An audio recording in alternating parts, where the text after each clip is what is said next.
What's up, everybody? Sean Pierce Johnson here for the 10th episode of Stompbox Saturday, and to celebrate 10 episodes, we're going with something blue. Blue is in the sky. Blue is in the room that I'm sitting in. Blue is in the ocean. Blue is in the home colors of my beloved Los Angeles Dodgers. Blue as in the MXR Blue Box. Long intro, but hey, I love the color of blue, and especially this little thing. This one kind of came into my collection in kind of a weird way. I'd always been kind of interested in the Blue Box. It was pretty elusive pedal back when I actually purchased it.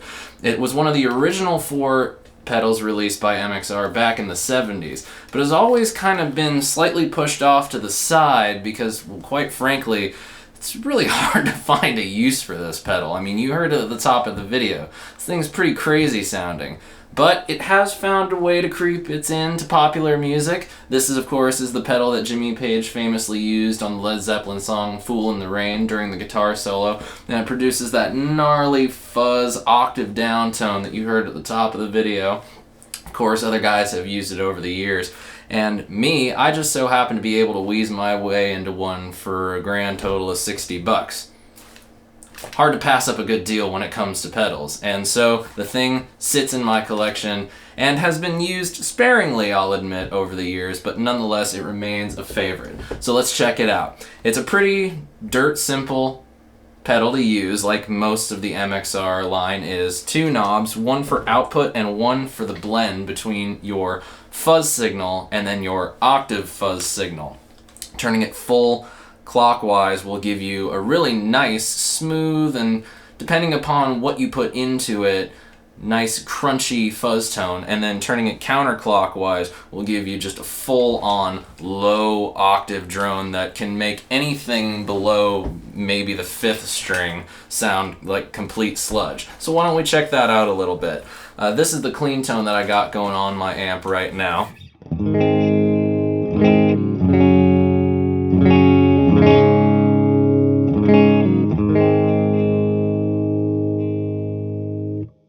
So let's go ahead and dial the blend all the way up and check out this fuzz tone that we get.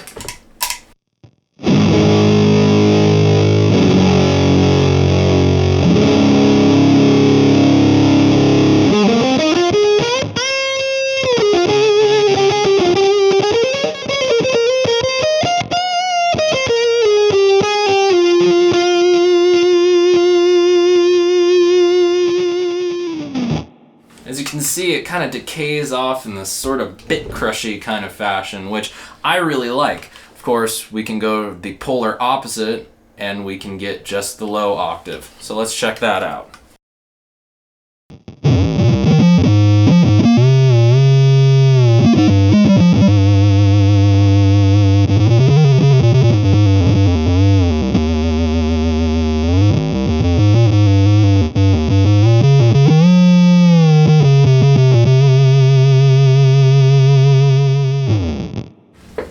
Pretty wild and pretty out there, if I do say so myself. Of course, the magic is finding the sweet spot between your fuzz signal and then your octave fuzz signal. For me, that means running the output all the way up all the time, because one of the drawbacks of this pedal, at least this one, I don't know if anybody else has experienced this, is that there is a slight drop in volume from the pedal being turned off to being turned on. But for me, running the output all the way up into the front end of a clean amplifier, I don't typically like to run this into a dirty channel. It kind of makes the distorted sound kind of farty. It's the best expression I can give you on that one. But I like putting the blend just a little bit between 12 and 1 o'clock on the dial, and I feel like that gets me pretty close to that Fool in the Rain tone I was talking about at the top of the video.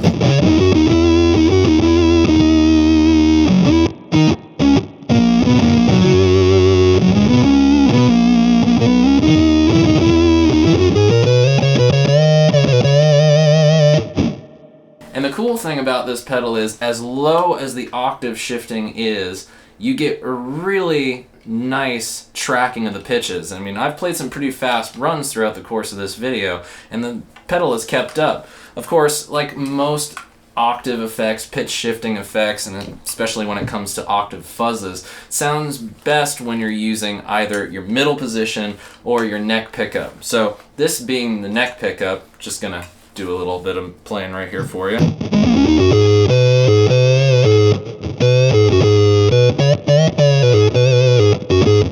And then middle pickup.